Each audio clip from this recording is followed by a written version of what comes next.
જ્યાંથી તેમને ચોથા માળેથી છલાંગ લગાવી. હવે કોઈ વ્યક્તિ જો છલાંગ લગાવવાનું છે તો પછી પેલી કબૂતર માટેની લગાવેલી જાળીઓ તો કોઈ કાઢવા રહેવાનું છે નહીં, એ તો સીધી તોડી જ નાખવાની વાત આવે છે. અને મને એક સવાલ એ પણ થઈ રહ્યો છે કે જે વ્યક્તિ આટલા ડેરિંગ સાથે જીવી રહ્યો છે, ખુમારી સાથે જીવી રહ્યો છે, એ પોલીસને આવવાથી ડરવા લાગે, પોલીસને જોઈને ભાગવા લાગે? ગુજરાત પોલીસ અને સુરેન્દ્રનગર પોલીસ જાણે છે મહાવીરસિંહ ક્યારેય ભાગતા નથી. જ્યારે પણ જે પણ ગુના બન્યા એમાં એ પોતે હાજર થઈ ગયા છે.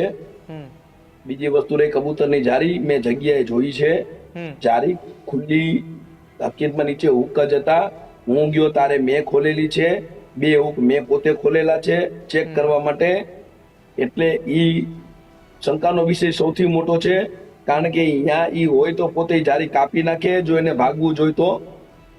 અને બાજુમાં જ રૂમ છે, એ રૂમની બાજુમાંથી જ તે અંદર કાયદેસર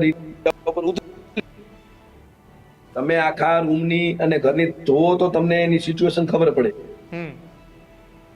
અચ્છા, તમે એમની પાસે એક કાર હતી, એ કારની ઉપર પણ કોઈ પણ પ્રકારનું લખાણ નહોતું. એ હકીકત વાસ્તવિકતા છે કે મહાવીરસિંહ પોતાની કારની ઉપર કોઈ પણ પ્રકારનું લખાણ નહોતા રાખતા? એ ન તો પોતાના વતનનું નામ રાખતા અથવા તો પોતાના પરિવર્તન ચેરિટેબલ ટ્રસ્ટનું પણ નામ રાખતા? ખરી વાત છે, એ કેવી કોઈ પણ વસ્તુ પોતાના નામે નહોતા રાખતા બને ત્યાં સુધી, કાં તો એના પરિવારના નામે રાખતા હતા. અને એમે ગાડી પણ આ પણ ખરા અર્થમાં ગાડી એમની નહોતી. ઈ જયારે ગુજસીટોક માંથી આવ્યા પછી થોડીક એમની ફાઇનાન્શિયલ કેપેસિટી થોડીક ડાઉન હતી. તો ગુજસીટોકના ગુનામાંથી ફાઇનાન્શિયલ પ્રોબ્લેમ એમને થોડી હતી. એક વાત એ પણ સામે આવી હતી કે રાજકોટ જેલમાંથી છૂટ્યા બાદ એમની ફાઇનાન્શિયલ કન્ડિશન એટલી બધી સારી નહોતી. તો એ રાજકોટ જેલ બાદ એ અમદાવાદ આવ્યા, તો અમદાવાદની અંદર પરિવાર સાથે કોઈ સંપર્કમાં હતા કે પરિવારના લોકો સાથે વાતચીત થાય એવી કોઈ, અથવા તમારી સાથે રાજકોટ જેલમાંથી બહાર આવ્યા પછી એવી કોઈ વાતચીત થઈ કે પરિવારની આજે યાદ આવે છે અથવા કોઈ એવી વાત?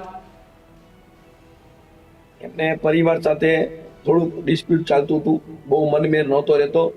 પરંતુ જેલમાંથી બહાર આવ્યા પછી એમને એમની મમ્મી સાથે વધારે એટેચમેન્ટ હતું, એના મમ્મી સાથે સંપર્કમાં રહેતા હતા.